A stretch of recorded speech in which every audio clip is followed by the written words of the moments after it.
Ya. Yang di pasal 16 ayat 12 itu. Ya. Cawan murka ke-6 itu. Oke? Okay? 16 ayat 12. Oke. Okay. Dia kan tulis begini. Dan malaikat yang ke-6 menumpahkan cawan ke atas sungai yang besar, sungai Efrat, lalu keringlah air supaya siaplah jalan bagi raja yang datang dari sebelah timur. Maksudnya itu apa? Sebelah timur itu. Aman. Ya. Jadi sudah Pak, ya kita tidak singgung. Itu menurut Pak No, negara mana? Iya. Nah, dan kalau ada yang satu bisa pasukan mereka ya itu ada sekitar 200 juta. Ya, ada di ayat yang lain memberi keterangan, tapi tunggu. Itu Cina. Itu Cina. Negara yang sebelah timur itu kan negara-negara timur kan ada Asia Timur, Jepang kan, Cina. Tapi di sini lebih fokus ke Cina. Nah, dia sekarang ini, nah itu Pak No, ini saya katakan. Waktu Selat Hormuz di blokade, ya, Timur Tengah kan sana, jalur ke sana. Nah, apalagi kalau Amerika menguasai Pasifik. Jadi dia terjepit. Ya, dalam ulasan barusan aku baca, Amerika tetap dia biar hebatnya angkatan perangnya Cina, itu dia terkunci dari sisi geografi. Dia kalah di geopolitik. Ya. Karena Pasifik, Amerika itu kan ada ribuan pangkalan. Ya. Selama ini kan dia punya ribuan pangkalan, bukan cuma satu tempat. Nah, di Pasifik itu dia kuasai. Jadi dan negara-negara koalisinya. Jadi kalau Cina mau berhadapan dengan Amerika, mereka pasti akan bermusuhan terus. Ya, mungkin tidak saling mencampur, tapi akan bermusuhan. Tetap posisi tidak berada pada posisi yang sama. Nah, waktu dia mau ke sana, itu hambatan paling utama adalah transportasinya. Dia mesti mutar. Jadi dia mesti berhadapan dengan banyak kekuatan yang mungkin tidak sejalan dengan dia. Nah, kalau sungai Efrat itu kan di Irak, di Turki. Itu kering, dia bisa pakai pasukan darat. Pasukan darat. Dia bisa tembus ya ke Iran, itu kan sudah jalan kan mereka itu. Dia kan berhubungan dengan Iran kan pakai darat selama ini, minyak dan lain-lain. Selain pakai laut ya. Gitu. Itu ke situ. Jadi sungai Efrat ini memang Tuhan keringkan, saya boleh katakan ya, Tuhan sengaja keringkan untuk supaya pasukan dari timur itu bergerak dengan bebas. Menggenapi penggenapan akhir, yaitu perang Harmagedon. Mereka kan anti Tuhan. Sampai hari ini ya ada kekristenan yang ada, kadang-kadang kan kita ada kebangunan rohani, ada revival. Mungkin ada bertambah orang-orang percaya. Pasti Tuhan punya orang-orang yang akan dihimpun menjadi orang-orang yang menjadi mempelai. Ya. Tuhan punya satu jumlah yang hanya Tuhan yang tahu. Ya. Dan kita rindu, kita ada di jumlah itu. Kita tidak tahu sudah genap, pasti belum genap. Kalau sudah genap, pasti Tuhan sudah datang seperti pencuri. Tuhan tinggal menunggu. Ya, di dalam Wahyu 14 itu angka angka lambang 144.000 itu sebenarnya angka kesempurnaan, kelipatan. Ya, lengkap. Ya, lebih condong kita ini lengkap, ya. Kita tidak tahu angka berapa lengkapnya Tuhan, ya. Sama dengan waktu orang-orang mati syahid bilang, kapan Tuhan Engkau membalaskan di Wahyu 6 darah kami kepada mereka, ya, yang mencurahkan, yang membunuh kami mati syahid. Tuhan bilang sabar sampai genap jumlahnya, ya. 6 ayat 11 itu Wahyu 6. Sampai genap jumlahnya kawan-kawan yang akan meninggal seperti kamu. Nah, itu kan akan digenapi di kesusahan besar. Banyak yang mati syahid. Nah, begitu juga yang menjadi mempelai. Kita tidak tahu. Sudah tinggal mungkin 1-2 orang yang Tuhan mau genapi, kita tidak tahu. Ya, tapi pasti angka itu harus genap dulu, baru Tuhan datang seperti pencuri. Gitu. Kalau Tuhan datang di atas awan, itu penentuannya yang tadi, Harmagedon. Kalau sudah ke situ, sudah. Tuhan tinggal mau beresin itu semua orang-orang jahat. Ya, karena yang baik, yang pengikut Kristus, yang percaya Kristus, yang menolak itu sudah meninggal semua. Ya, tinggal menunggu kebangkitan. Ya, tinggal menunggu hari hanya gitu. Ya, jelas sekali. Ya, indah sekali sebenarnya, indah sekali. Ya, indah sekali kalau kita lihat. Jadi pertanyaan Pak No, Sungai Efrat itu dari timur itu Cina. Karena kalau Jepang kan tidak berteman dengan Cina. Betul? Itu Cina. Dan dikatakan di situ ada 200 juta, ya. 200 itu banyak kali itu pasukan dari Cina. Pasukan dari Sangkakala, ya. Di Sangkakala Sangkakala ke-6 juga. Jadi sebenarnya itu kan ada rentetan, ya, rentetan. Nah, kalau Pak No lihat, ini dia bilang sepertiga. Dan jumlah tentara itu ayat 16 Pak No. Pasal 9. Coba lihat. 16. Wahyu 9 ayat 16. Wahyu. Nah, itu Sangkakala ke-6. Tadi kan materai ke-6. Ini Sangkakala ke-6. Sudah perhatikan ayat 14? Dari 14 boleh. Ada singgung situ Sungai Efrat. 9, Wahyu 9 ayat 16. 14 coba. Ada Efrat di situ. Coba. Dan jumlah tentara itu ialah 20.000 laksa. Iya. Pasukan berkuda. Aku mendengar. Jumlah mereka. Ya, itu. Dan Pak No baca di ayat 14 dikatakan, lepaskan keempat malaikat yang terikat dengan Sungai Efrat. Muncul juga Sungai Efrat di situ. Ada rangkaian itu, ada keterkaitan itu, begitu. Ya. Jadi jelas sekali kalau pertanyaan tadi kita to the point jawab, itu sampai pasukannya kurang lebihnya ditulis sekitar 200 juta. Nah, sekarang kita tanya, angkatan bersenjata di mana? Negara mana yang punya angkatan bersenjata 200 juta? Cuma Cina. Iya kan? Penduduknya saja 1 miliar lebih, 1,4 lah. So berkurang. Ya, sekarang India lambung ke dia. Ya, India. Ya, tapi masih 1 M lebih. Jadi kalau hanya 200 juta, ya, lihat kan dia parade angkatan bersenjatanya kelihatan mengerikan. Jadi saya komentar waktu di parade, dia bilang, semua ini dipersiapkan untuk ke Lembah Megiddo. Dia punya tank-tank infanteri, ya, itu infanteri. Ya, lihat Rusia waktu di Ukraina itu dia kalah medan kan. Medan Ukraina tidak mudah kan, banyak kan, apalagi kan musim salju. Ya, begitu juga alam akan banyak menghambat.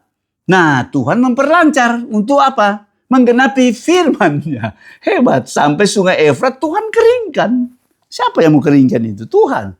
Kalau Sungai Yordan Tuhan keringkan untuk umatnya itu diselamatkan, ya, diloloskan. Tapi ini beda. Ini memang Tuhan giring mereka, ya. Sama dengan Tuhan giring ke Mesir, pasukan Mesir yang kejar Pak Israel. Kira begitu. Nah, ini Tuhan giring mereka yang bersekutu untuk anti Tuhan, untuk melawan umat Tuhan. Umat Allah kan Israel biar begitu kan dibela Tuhan karena janjinya. Ya, karena namanya. Sebenarnya karena namanya, bukan karena Israel itu baik. Ya, karena dia juga hanya sepertiga yang akan diselamatkan, kata firman Allah. Kita sudah pelajari yang lalu. Ya, sangat klop. Hebat. Firman Allah hebat. Dan itu semua tertulis. Ya, bukan terka-terka, tertulis. Angkanya juga tertulis, jadi tidak jelas apa. Ya, hari ini kita sudah bisa memperkirakan suasana atau situasi, karena kita juga hidup di zaman canggih sekarang kan. Ya, walaupun kita generasi baby boomers, apalagi yang lebih muda, ya kayak Jane itu lebih bisa ikuti, ya, lebih bisa ikuti, karena lebih paham perkembangan mereka ya. Kalau kita bersyukur, kalau Tuhan masih memberikan hidup, wah. Kita tidak takut kalau bisa sampai aja pengangkatan seperti pencuri Tuhan. Jangan juga ketinggalan. Jangan sampai Tuhan datang seperti pencuri, kita masih ada. Nah, itu cilaka. Mau gua juga celaka. Masih ada kesempatan kedua, tapi kan masuk kesusahan besar. Ya kan? Berarti masih kurang kudus, ya, kurang benar, ya, kurang setia. Kira-kira begitu. Hubungan kita dengan firman dan doa itu hubungan pribadi lah. Itu sebenarnya yang sangat menentukan. Ya, berkali-kali saya menekankan bagian itu. Jadi Pak No, jelas terjawab pertanyaannya? Ya, ya. Nah, ya. Jadi timur itu jelas Cina. Saya to the point saja. Ya, karena dikuatkan dengan 200 juta pasukan. Indonesia cuma berapa? Ya lah. Ada juga yang yang bahas tentang Cina ke depan ini Ah. mereka akan menguasai dunia. Begini, kalau kita lihat perkembangan kasat mata bisa-bisa. Tapi saya selalu sejajarkan dengan Alkitab bilang. Kita lebih percaya Alkitab. Saya lebih percaya peta yang digambarkan oleh Alkitab. Pasti akan jadi begitu. Kalau cuma sekedar proyeksi atau analisa, ya kan, dari pengamat dan sebagainya, boleh-boleh saja. Tapi kalau dia lari jauh dari apa yang dikatakan Alkitab, saya lebih memegang yang Alkitab. Ya, ini pasti terjadi kok. Pasti. Angka-angka yang disebutnya pasti terjadi. Paling tidak mendekati kan. Ya. Jadi ada gambaran yang nyata lah begitu, bukan abstrak atau kabur. Ya, begitu. Ya, banyak sekarang kan banyak yang bisa menjawab. Tergantung dasarnya apa. Kalau di dasarnya firman sama dengan si siapa itu kan dia kadang-kadang memakai firman, tetapi kadang-kadang menurut saya agak berlebihan. Yang Komjen siapa itu? Yang Kristen itu bagus. Yang jadi gubernur, yang calon gubernur yang kemarin di DKI. Hah? Parengkung, iya. Itu kan oke dari si ini. Banyak pengetahuan, apalagi dia sebagai pejabat bintang 3. Banyak sekali dia tahu. Dia hubungkan dengan, cuma lebih banyak di sisi teknologi. Ya, kalau saya kompleksnya pasti dunia akan mencapai tingkat tertinggi yang Tuhan izinkan. Itu saja saya bilang ya. Mau AI atau sesudah AI ada apa yang terakhir ini yang lebih canggih, lebih mendominasi. Ya, sistemnya lebih mendominasi atau lebih menguasai. Kira-kira kuantum dan apa ya. Nah, itu blockchain itu yang begitu-begitu kan. Nah, itu kan sistem yang ada penyempurnaan.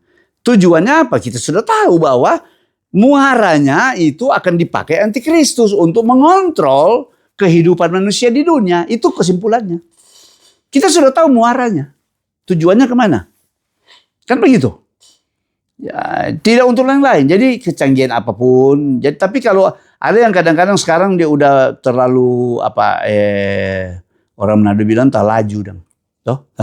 Jadi belum saja, misalnya kalau bagaimana sikap kita kalau sebentar Indonesia menerapkan chip di tangan, misalnya, kan sudah mulai ada belanja hanya untuk seperti di negara barat kan ada beberapa negara barat yang kalau belanja kan dia cuma pakai jari, kan datanya situ ada chip kan ditanam.